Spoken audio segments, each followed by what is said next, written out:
And all right, welcome everybody to the City of Everett Built Environment Council Committee meeting. Public is welcome to attend in person or remotely. There will be no public comment during committee meetings. And to watch remotely, you probably already are and have figured that out. And our agenda has essentially one thing on it, but we're adding one and it's going to the top. So I had asked previous to this very moment about, and I hadn't brought it up yet. Here we go.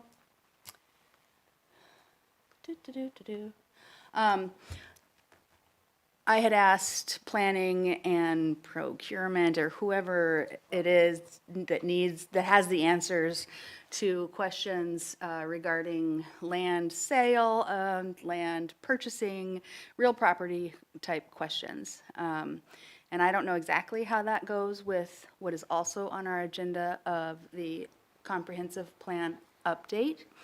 But I think it certainly has a lot to do with the built environment. And so I'm glad that Yorick is here and Paul McKee is here, and you can give us your titles, and Bob Leonard is here to hopefully answer some of these questions, or all of them really.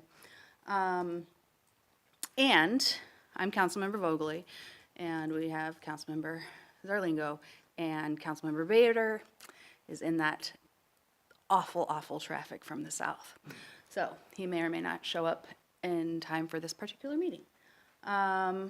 With that, I suppose I should tell you what's going on. Should I read the questions or just get started on some kind of... Hey, he made it. Come on in. I just told everybody you'd be late. And here you are. I think if you want to read them and maybe if there's more to expand on, and that would be great. Okay. But for our audience and for others that maybe don't have them at hand, so. Right. Okay. We've changed up the agenda a little bit. So welcome. In numerical order, what is our land sale policy? How does the city decide which land to sell? Do all land sales go through council? How do we decide when to purchase land? Do all land purchases go through council? Has the city ever requested its own rezone on land owned by the city? And then I also brought up, because I was reading the YMCA Emma Ewell Park collaboration of a few years ago, where the land parcel was split, and so the city owns the park, the Y owns the Y, but everything that transitioned was put into the contract beforehand. So essentially, how do we do these things? And where do we find them? So Paul McKee, rural property manager for the city. I work with Bob. Yeah, I mean, as far as your first question goes about our land sale policy, it's governed by Title 3.84 of the Everett Municipal Code. So that's kind of what lays out the nuts and bolts of how we deal with land sales and purchases, and also with leasing and licensing of property. So that's all kind of in there, and so that's the mechanics of how it all happens. The policy itself is, basically set obviously by administration, and we look at properties that, we went through a process. We've had two recent surplus property resolutions that have been brought forward, one in the teens, and then one in about 2020 there. So to lead up to that, the city was looking for properties that we felt, that administration and other department heads felt were no longer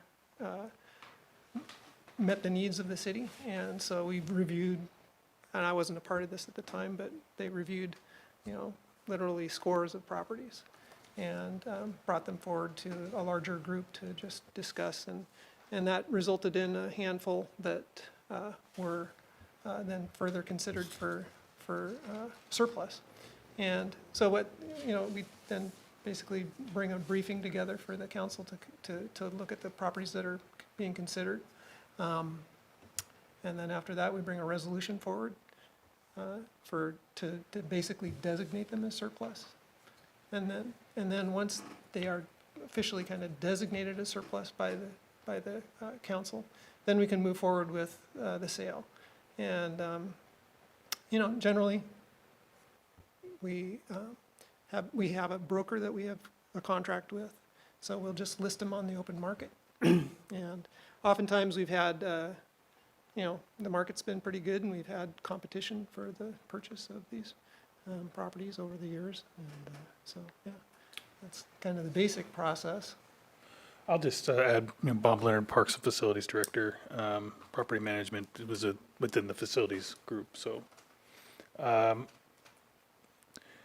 We do take a pretty much holistic approach when we're looking at both sales and acquisitions of property.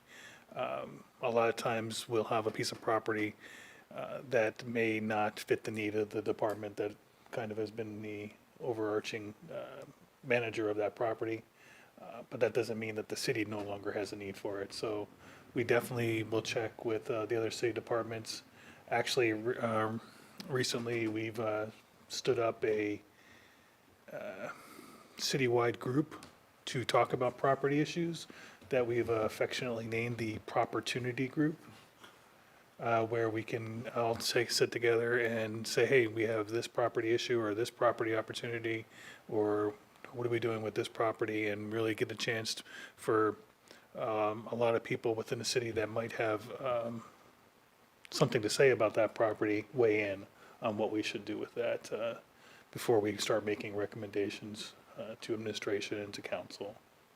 And then I suppose for completeness sake, then there's a separate process for things like the sale we did of the alleys, vacating the alleys for a recent housing project plan. I appreciate you bringing that up, because I do think that that is probably one of the biggest ways that something will come to our attention is from the outside. And the street and alley vacations, the same, I think Paul would agree, that is one of the chief ways that happens as well, is a resident, a property owner will approach us about, hey, we have this property for sale, or we want to vacate this right away, or hey, we're selling this property. So I think that is one of the biggest ways we find out about these opportunities. There are also state laws that govern the sale of the vacated right-of-ways and such. But yes, all property sales and acquisitions and sales do go through council. At a certain financial threshold, yeah? No, pretty much anyone. Even if a property is being donated to the city, it still requires council approval. So, and if we're selling any property, it still requires a resolution for it to be surplus. So that goes through council. And as we sell it, the contract, the purchase and sale agreement, that comes back to council. That comes back to council as another item. So you get multiple bites at the apple.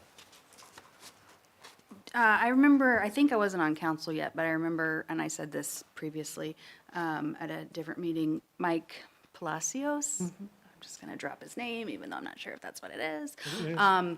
I think I remember him coming to council at the time and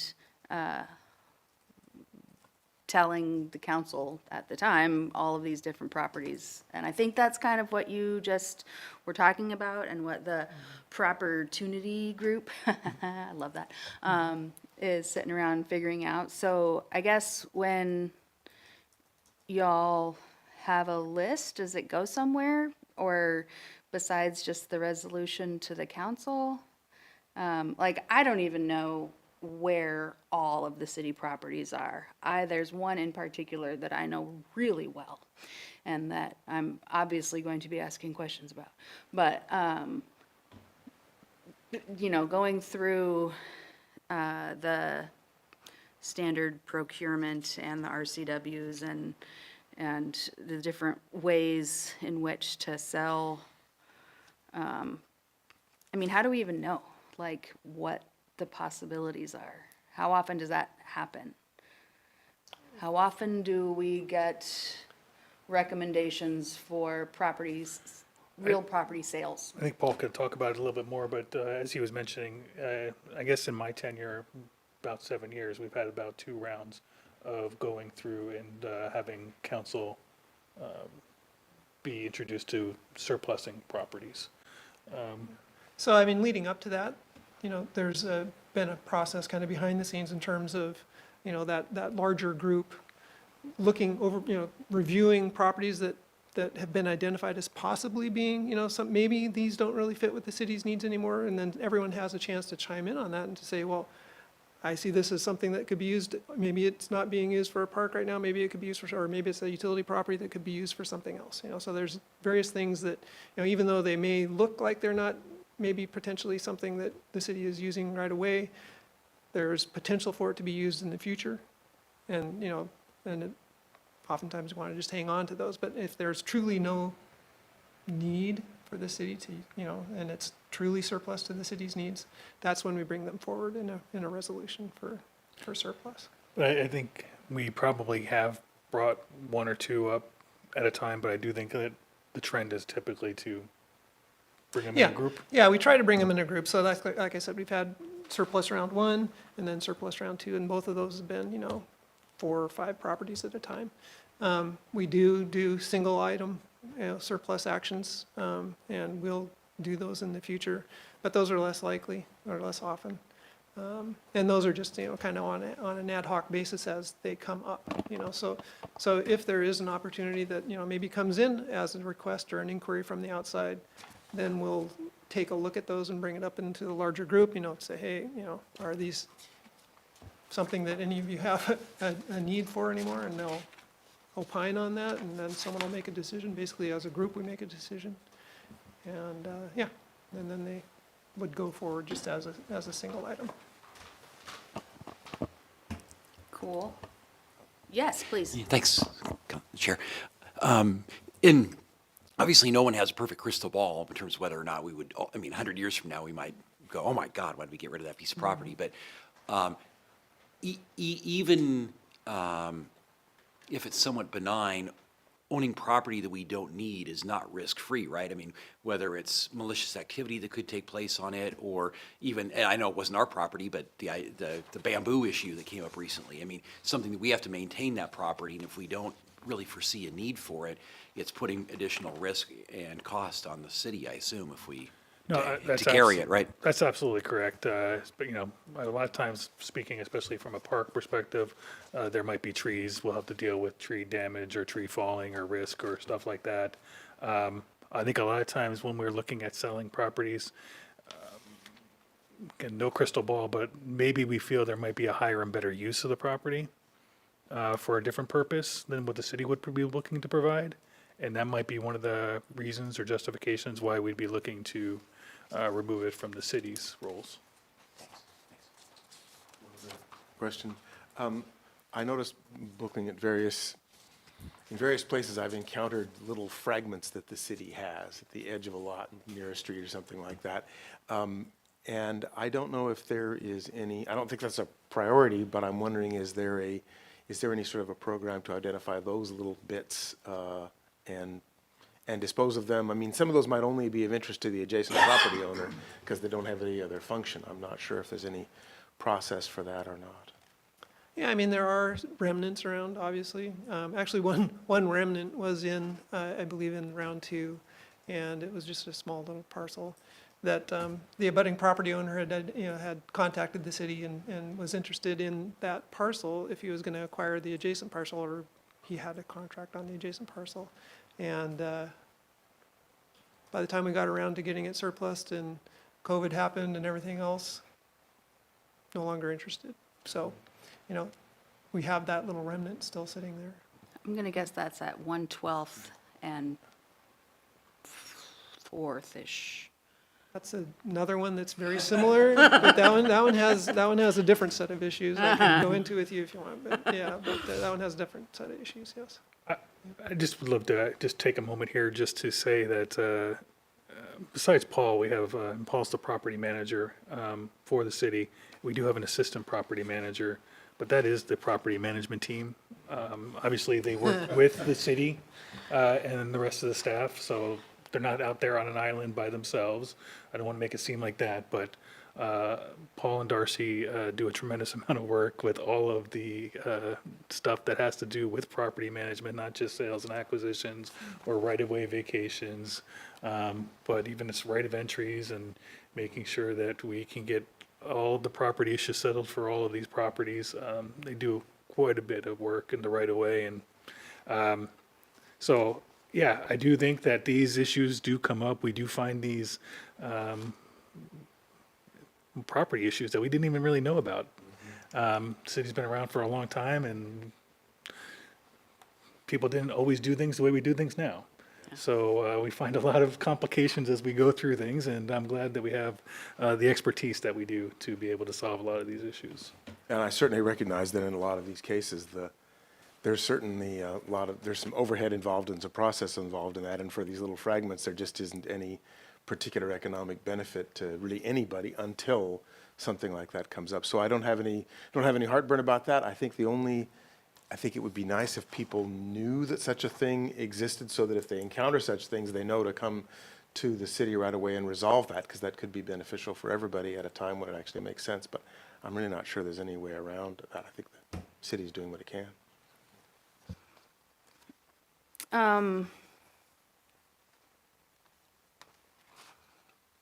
I just want to mention to Councilmember Vogely, I think you are correct, and a lot of times we do get acquisitions through these types of agreements. I don't know that, if you had a specific question around that, but. Well, let's see. I think I found a piece of land that's being sold, but the council hasn't, it's got the checkbox.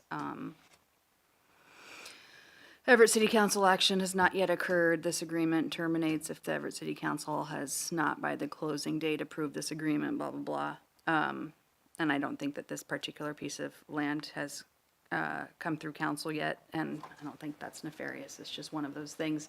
But it makes me, wonder, and this is, unless I'm wrong, and it has, and I don't know. First Place West and 100th Street Southwest. So, yeah, that one actually is, I think it's closed. The mayor signed the documents, I believe, on the 8th or somewhere around. That was part of one of the surpluses It that was we have actually already round mentioned. one, it was part of round one surplus. Just because This is something where- gets, just yeah. because something gets permitted by council to surplus, that doesn't mean it necessarily happens right away. It just says that council has given permission for us to go out and sell it. These are the things that, I just seem to forget. And then here they are, months later. Okay, so that's good to know, because I was like, what's this? Meh. But I haven't seen the actual sale agreement, That and would have gone to maybe- council. yeah. Yeah, the purchase and sale agreement would have gone Really? through council, yeah. Yeah, Yeah. When you mentioned the address, I thought, oh, now I remember where that was. That was several weeks ago. Yeah, it's on the May 22nd agenda, and then consent, it has Yeah, that's what, there, yeah. Same thing. fantastic, But yeah. hey, who can remember what happened on May 22nd? I know. But while you were talking there, I did think about something, and a lot of times we will discuss property issues in executive session. A lot of times, Right. it's great to be able to have these conversations, but we definitely don't want to make stuff potentially known that could affect pricing and all the other stuff. Yes. So a lot of times, there will be executive sessions around property issues. And I wouldn't have taken notes during any of those. I don't think this one was. No, this but, isn't. This no. isn't. This is all the information I get is totally public facing. No, and I think that's something that I think people should know. The city has a responsibility in terms of the fiduciary duty to get value for things without, giving away public property. And that has come Which up is where actu- there are potential donations and things Yeah. that have been questioned in the past. Okay, so the property that I, of course, am thinking about overall is 1301 Lombard, and I know that there's a rezone happening internally, and I don't know if we've ever done that before. I know that there's a public hearing, and it goes through, and there's a lot of information that I won't go into right now, but everybody knows that I have a lot of information. And so that's going to be a surplus property, I imagine. It's a property, and it's ours. And I guess that's all I really know, except for that it's going for a rezone. So how, because that's what the thing says on the fence. How's that going? How does that work? Have we ever done this before? Recently, in the Rezoning- last 20 years, I guess, 30 years?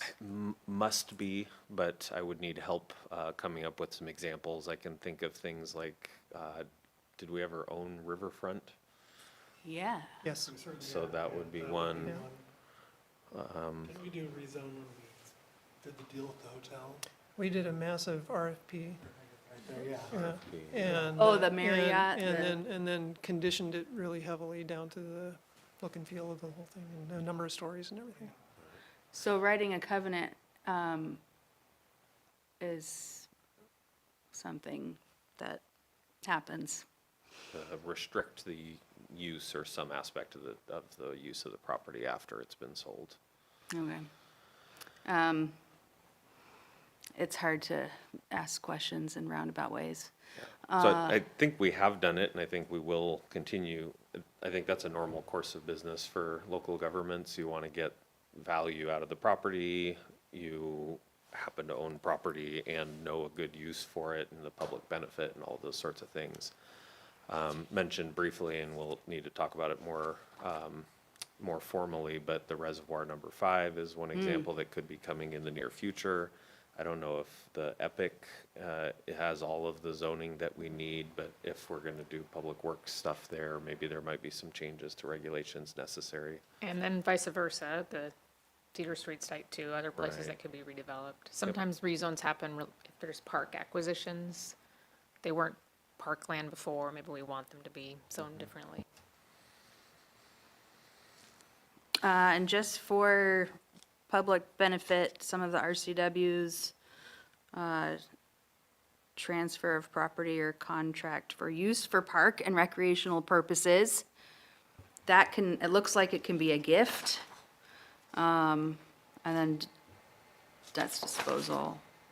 Affordable housing, can also be, covenanted. And it doesn't have to, I guess essentially, I think what I read today, is that if a municipality is selling real property and it's just in general to anybody, it has to be at least 90% of the appraised value. But if it's like the park or for affordable housing, those numbers don't apply? Or, I'd have to Maybe review something to- the ordinances again, but for sure for properties that the city is selling, just general fund properties, it has to be at least 90% of the appraised value. For a utility property, it has to be 100% of the appraised value. right, And those exceptions probably relate to the exceptions to the gift of funds for charitable and infirm purposes that allow us to do those. Yeah, yeah, there's a section in the RCWs that, it's actually called out in here too, but it, basically when you're making a property available for low income or for supportive housing, that type of thing, then some of these rules don't apply. And in the same manner that they do for just selling a property outright, yeah. so. That's a good I wonder if, I can't recall if we had to rezone where Claire's place is. That was 2016. That was, yeah. Yeah. That might have been when we had to. but I There can't was a lot of stuff, I have that too. And then yeah, that's something else entirely. Does seem like often where public ownership is either entering or exiting, there's some special circumstances with the site that call for Oh, some yeah, the changes. Archdiocese Housing Authority.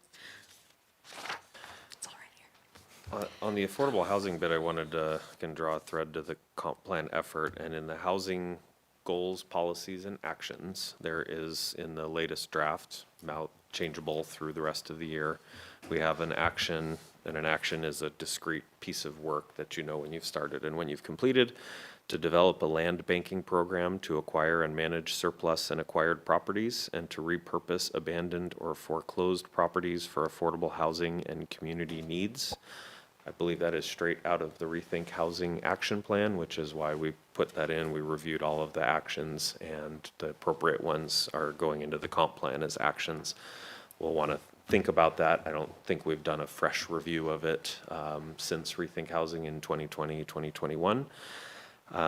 There's both how we manage our surplus properties, and the comprehensive plan does not need to direct that or provide an overall strategy, but it could provide policies and the high-level goals you would think would be a consideration when we decide how to dispose of surplus properties. But with the light rail, we're working with Sound Transit and on an FTA grant called Model Code Partnership in Snohomish County and Linwood and Community Transit. And it's basically feeding a lot of best practices around station area development. And some of them include trying to acquire. Now, where you get the funds to start that, we're still, that's the fundamental problem there. But assuming that prices would appreciate quite a bit, could the city capture some of that value by acquiring land and then either developing it for public purpose, for affordable housing, or even repurposing it later when the land value is higher? So that's something that a lot of cities around the country, world, try to do, and I think that has a connection to that. Again, what do you do to start it? Where are we acquiring those? Maybe there's some grant funding or something, but. And you mentioned, because I didn't hear it everything, and I don't know all the words, but land bank, and we can find basically what you said in Rethink Housing? That's where it came from, Yeah. Rethink Housing, yeah. Okay. Yep. Okay. And it's not something that we've done yet, and so if we haven't done it yet and don't have it, like implementing it in the comprehensive plan, which a lot of those actions are being implemented in the comprehensive plan, change zoning regulations, XYZ, then we put them in here as a placeholder, as a holding spot. That is good and helpful. Totally up for re-envisioning, restating, or removing. Yes. I guess my sense of it, especially given limited funds, is that our biggest effect in terms of things that have to do with transit-oriented development, the things around that, will be in terms of our plans, what we encourage and enable, what we seek to foster. That's probably the largest chunk of that compared to a fairly small amount that we might actually purchase or sell or develop. Okay. Yeah. I should say that my questioning is over. That for this time. And I welcome you to stay at the table, Paul, but if you also want to move on to something else more exciting, you're welcome to do that. But thank you for being here. Happy to be here. And for the public at large, we'll get into the comp plan unless somebody else has, okay, yeah. And I guess you two also can leave, Bob.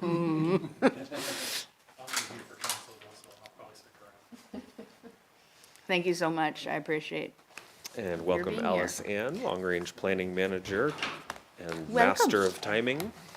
Actually, I had it in my calendar at 5:30, so. That's about right. Bingo. We were You were talking, early.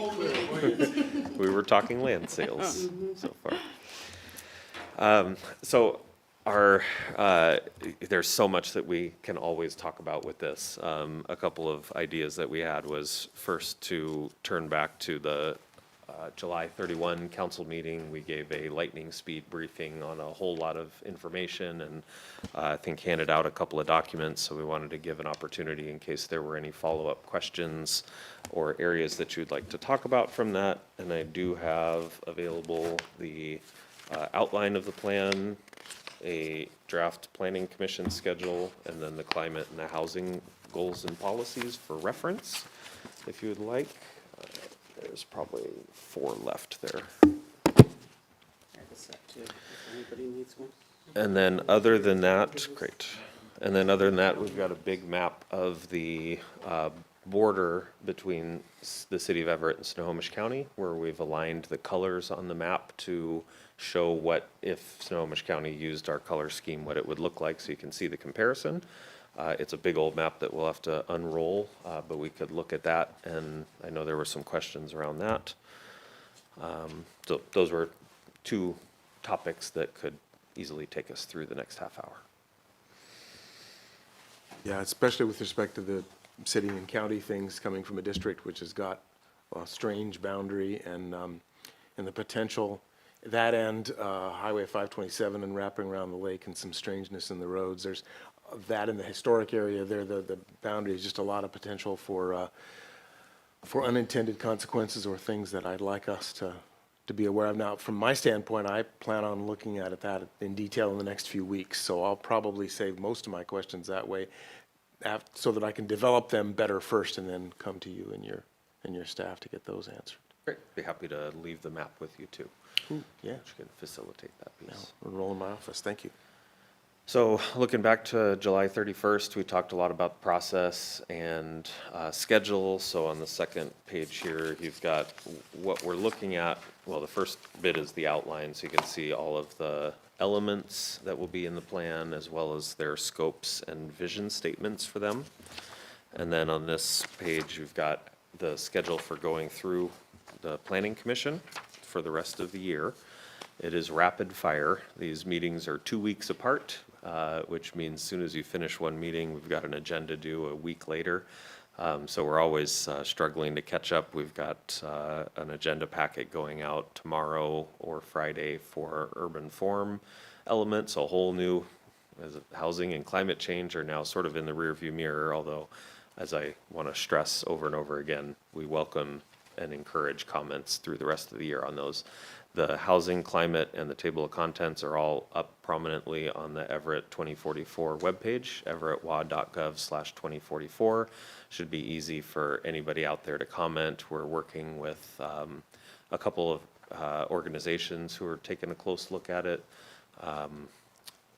It was Connect Casino Road has hired FutureWise on a contract to review our comprehensive plan with a focus on housing. They kicked that off yesterday with a meeting with Alice Ann to get oriented to the project, so we should start hearing some feedback from them. It's going to be, I think, little emphasis on the Casino Road neighborhood, but I think I heard yesterday that they're going to be looking at the entire city. Glad to have those eyes on it. Master Builders Association, King Snohomish County is another one that's already provided you some comments on the housing element.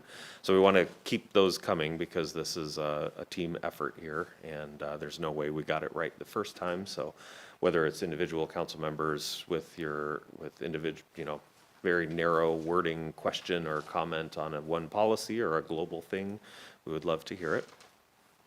This schedule is what we're doing with the Planning Commission, and then on the right, there's a series of boxes with blanks for the council. We're still trying to figure out how to take what is 2.5 hours times, we've got about, 25 hours with the Planning Commission, hundreds of hours with staff, and we have just a couple hours with you, as much as you're able to balance. So how to make the most effective use of that. So we're working hard on that, but anytime you have ideas, we'd love to hear it. Obviously, we're not talking middle housing today, but I think that's one topic that might be the next briefing to the full council, because it's time.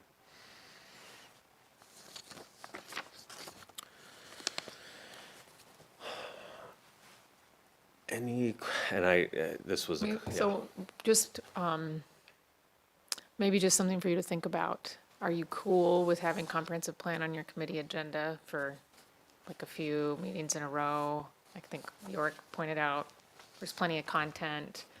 I think we're all clear to bring it to the full council about once a month, but yeah, I don't know. Just be thinking about that each month, if that makes sense, to continue to kind of give you a chance to reflect on what you heard and bring other questions. We don't have that many months left of this, but we're getting there. yeah. I guess I would provide one comment on that. If bringing it to us didn't add any efficiency to then bringing it to council, I'd rather let's just bring it to council and not have to go through the cycle twice. So anyway, but if we bring some efficiency to it, then that might depend on whether our fellow council members thought we brought any efficiency to it. But anyway, so. I agree with that statement. Yeah, from my standpoint, I think the most helpful thing to me in terms of interchange and learning will probably be some of these things that I wouldn't drag the rest of the committee, or certainly not the council, through.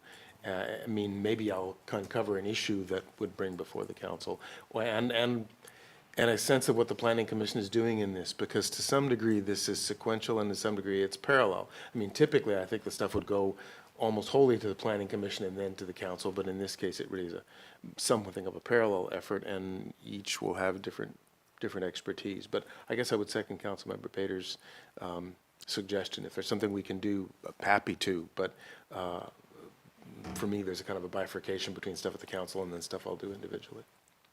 I think the important thing for us is that we're confident, comfortable that we're going in the right direction that the council is comfortable with. So that would be the main reason. Obviously, we could do all of this with the planning commission and deliver you a nearly complete package, which you could amend, but you might be frustrated if it's beyond what a targeted amendment would get to where the council as a whole is comfortable with. That would be the only reason for kind of these regular check-ins, and hopefully over the last couple of years that you're aware with the direction that we're going. The Planning Commission appreciates your feedback and everything. So for me, the biggest thing would be, are there any real red flags with the broad direction that we're going? And we're trying to be very transparent with everything we're doing. I would hope to ask your question about our current zoning could be enough for the people that are possibly going to move here. Yeah, I guess that's something, and some of this, part of my role also is with respect to neighborhood groups and constituents, just being able to articulate these things and to facilitate two-way interchange, especially with respect to questions they ask. And I think one of the questions that I don't think I have a great answer for yet is, especially given some of the large developments that we've seen, like Four Corners there, with some of the things going in that are being done on Pacific and a couple of spots downtown. One of the questions that's come up is, well, gee, if we just develop to the limit of our current zoning, couldn't we handle the X thousand people? Now that leaves aside, or doesn't deal with the question of which kind of housing, what levels, what types, and the variety, and a lot that we'd have to have. But I think that there are questions like that about what we're doing, what's the real function of it compared to what we have, what's going to change, I think what's the aim of it, and then how does that relate to what we're doing on arterials, what's happening with things like sound transit. That's where I feel like some of the questions that I ask, I'll have better ability to articulate the answers to those to constituents. Well, the other thing is, we don't want you to have to go through the fire hose. I mean, there's Yeah. so much information, and, you know, like you say, you don't feel comfortable about certain aspects of it, but by having these conversations, hopefully it will be repetitive enough that it might sink in to have the conversations. Nobody's asking you to become experts on all of this. Yeah. I've been doing this for a number of years, and I consider myself an expert generalist. So I don't know all the answers on all of the aspects of the comp plan. Thank God there's a Frank for housing and a Karen for environmental and everything else. So and the transportation planners and everything. But so trying to keep you guys so that you're not having to have the whole fire hose at once is part of what we're trying to do. And also answer some of those questions in advance. I mean, what I like to say is, we're holding the pen for all of your constituents. And we want to make sure that what we're writing using that pen is in a form and fashion that they would understand, as well as they'd feel like they had ownership of it as we move forward. And so it's a comprehensive plan, but it's a comprehensive plan in the width of the information that's being discussed. It's not going to be in every detail. And like, even as you say, can existing zoning do it?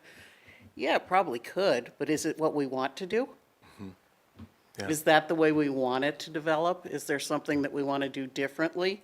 Well, and that does answer, the answers to that do get, one of the answers is, well, why go through this then? And of course, part of this also is representing clearly what the mandates are from the state in this case as well. Yeah. Because that, people are familiar with pieces of that.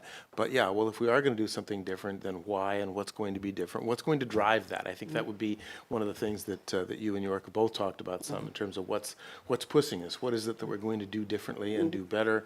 And what are we doing? What kinds of housing do we need versus some of the communities around us? Because there is another element of this, which is a sense of sort of fairness. Is Everett taking a load appropriate? Are other cities taking their role in this? Are they doing what they need to do to provide the housing that they need for those segments? And I think there is skepticism out there about this, and certainly not a lot of understanding about it. And it also sounds like that landscape has changed some with recent state laws.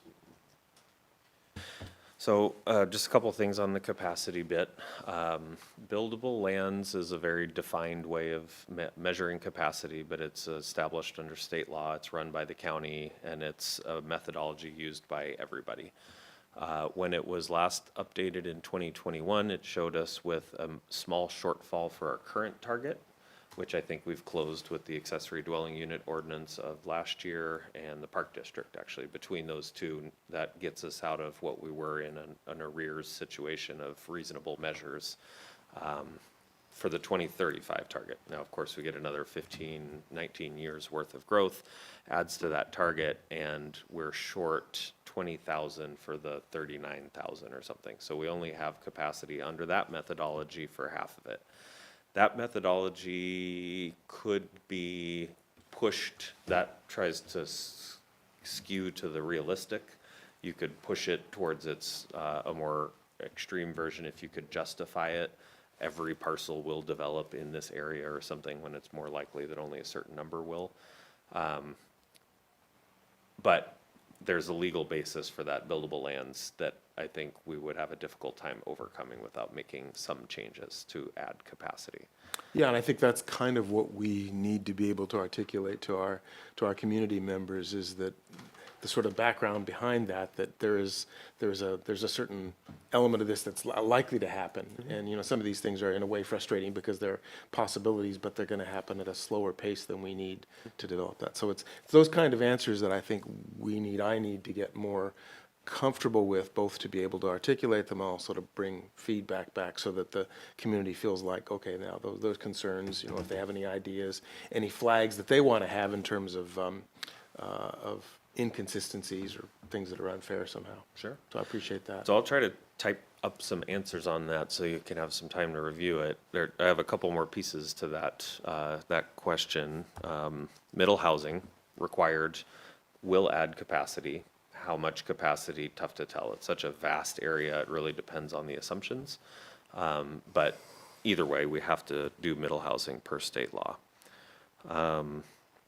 Inclusion, there's requirements out of the state to redress exclusionary zoning in the past, and some of that can be done with middle housing. Some of it is done in other ways, and some of the proposals that we have try to advance that concept. We built a model for the current alternatives, for alternatives 2 and 3, to make sure that they do add the appropriate amount of capacity. So much of this is in the assumptions, so you need to look at what the assumption is of what will actually get built, because there's so much land. If you assume that everything gets raised out of a neighborhood and rebuilt to maximum zoning, there's lots of room for everything, but that's not how it works.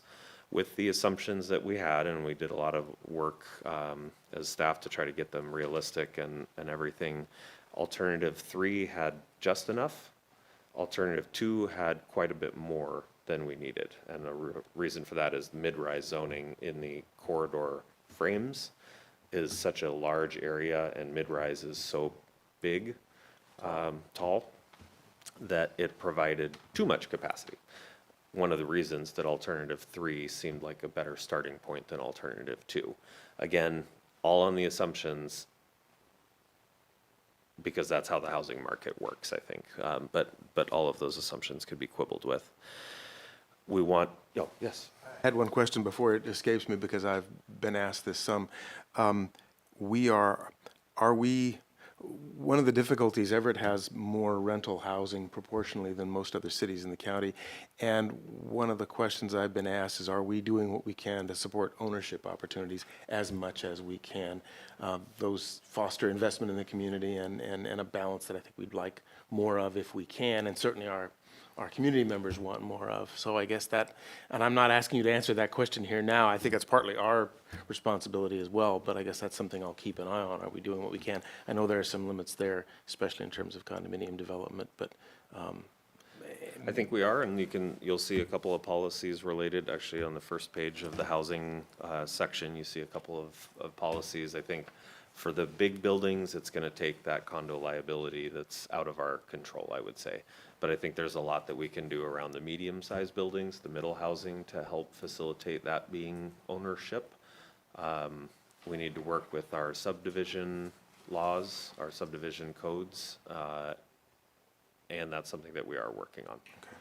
To try to make sure that if you build a triplex, that you could own each unit. Right now, that's very difficult to impossible. That's impossible unless it's a condo, at least. oh, okay. What does that mean? If you had 3, If you have if you build a triplex, so under middle housing, you would be able to build 3 units, let's say, on a lot.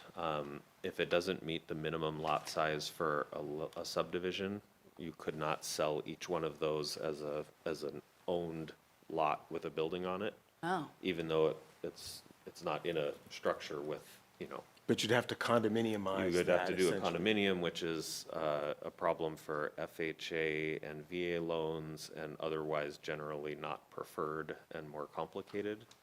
okay. So we're trying to work on the ownership side of it. Middle housing just says allow the development, and it doesn't require anything about the ownership, rental, or whatever. We're trying to bring along that ownership market along with middle housing, which is not, it's gonna have to come out of ourselves. Okay. Does the comp plan have information, or does the comp plan take into account not just walkable cities, but like being able to live in the same building that you work? Expand with your microphone. Sorry, we are working on a series of centers through the project. So downtown Everett with Metro Everett is obviously the key center in the city. We are also looking at creating other centers, and we're calling them community hubs or neighborhood nodes. And both would provide for mixed-use development. The community hubs are the larger ones. So one of the ones that we're looking at is up at Everett College and Washington State University and the hospitals up there, because that is a regional hub for the area. It has a need for housing to serve those major institutional uses that are up there. And so the opportunity to develop that area is one of the projects, one of the areas in the centers. The other one is at Casino Road because of the transit-oriented development. We have it on the map, although we have a very small sliver of the pie is down at the south end of Evergreen Way, right at the county line. That's listed as a center because the county has designated it a center, although our responsibility is a very small piece of that pie.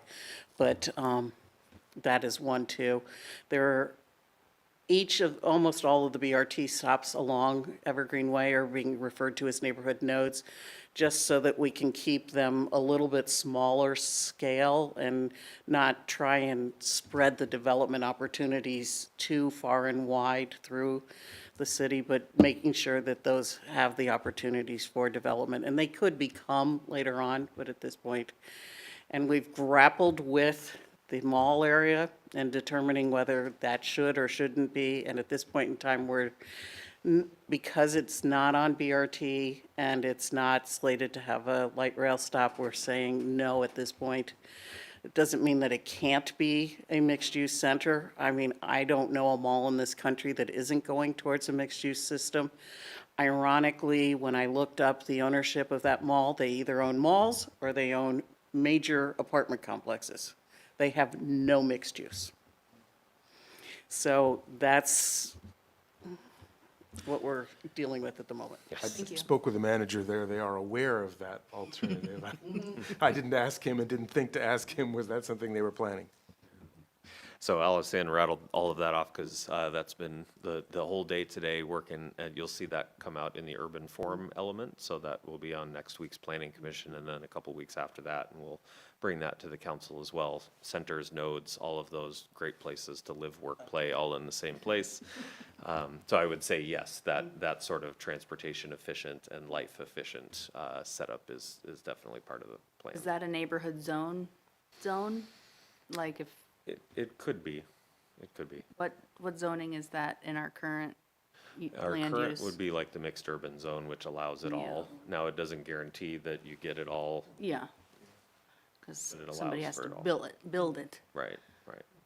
But downtown Everett would be that place where you can live in the same building or across the street from work, whether you choose to or not, or can find that job.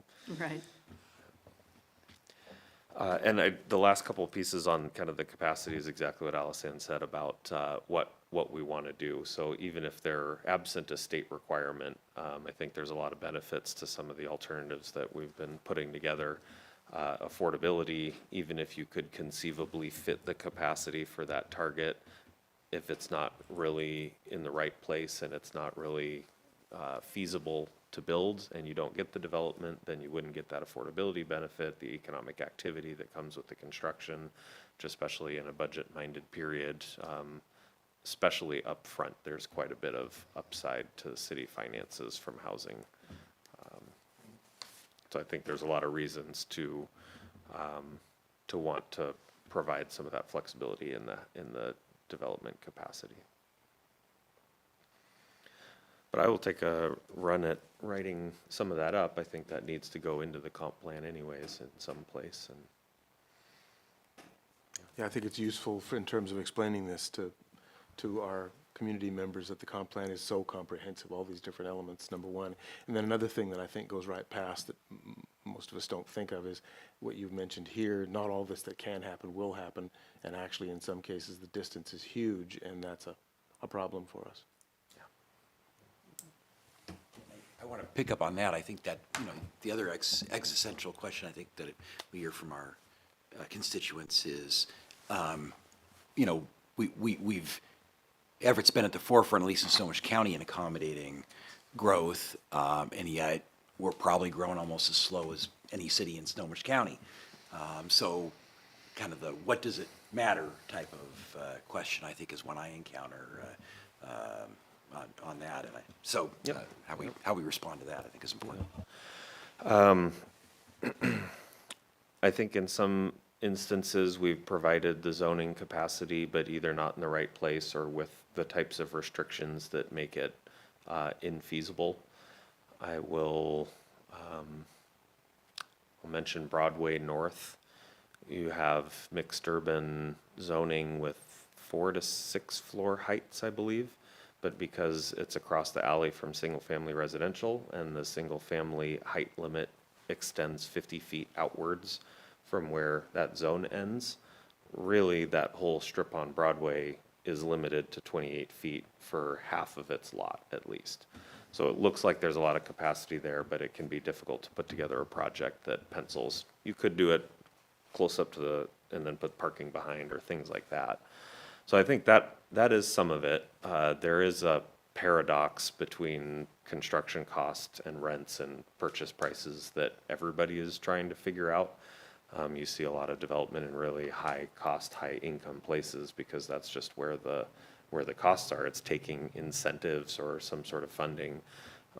We're looking at kind of advanced technology, things like that can close that gap. Would be great if incomes could come up broadly.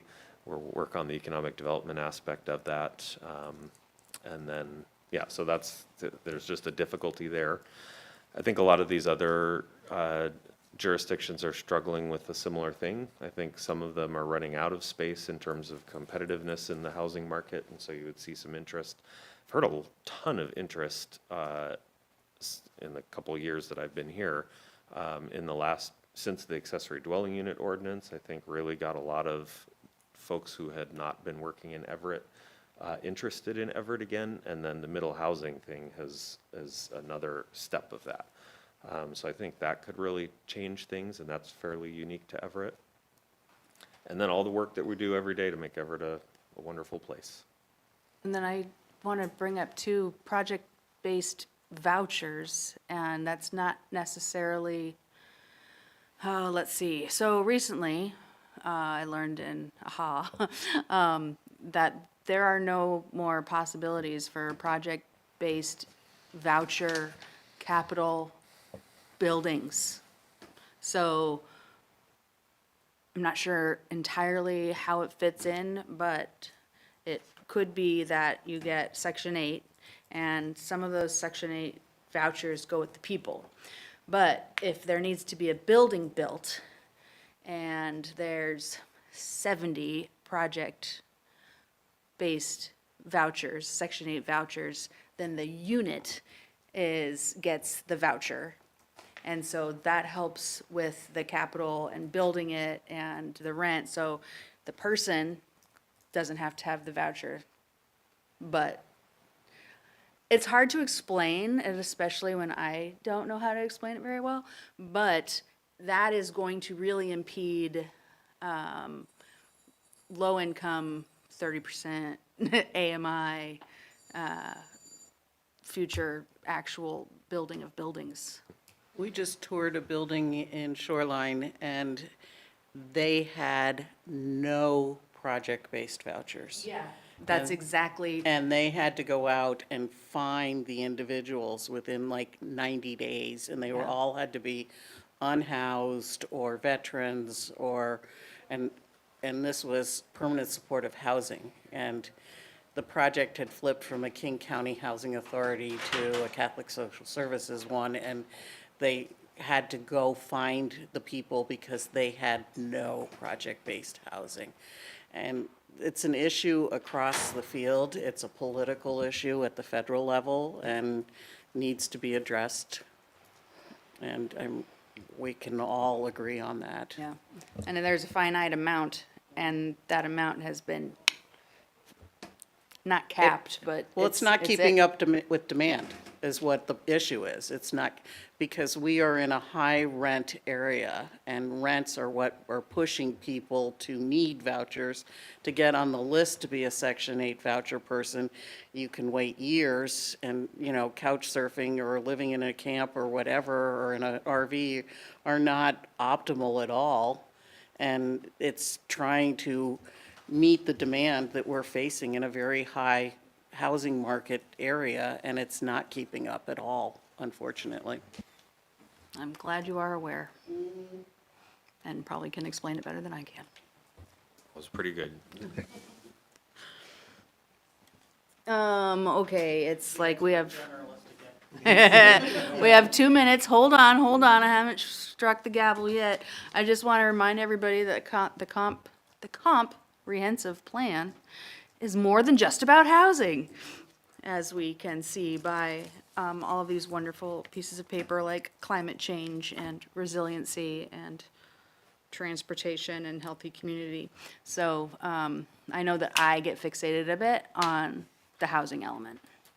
And so I just want to remind myself and others, it's not just housing, It is our focus as well. It's one of the issues needing the most attention, but you're right, it's a comprehensive one. this doesn't tell me the time. I guess it's 6 o'clock, and thank you, everyone, for being here, and I will now smash the gavel. You are relieved for the next half an hour.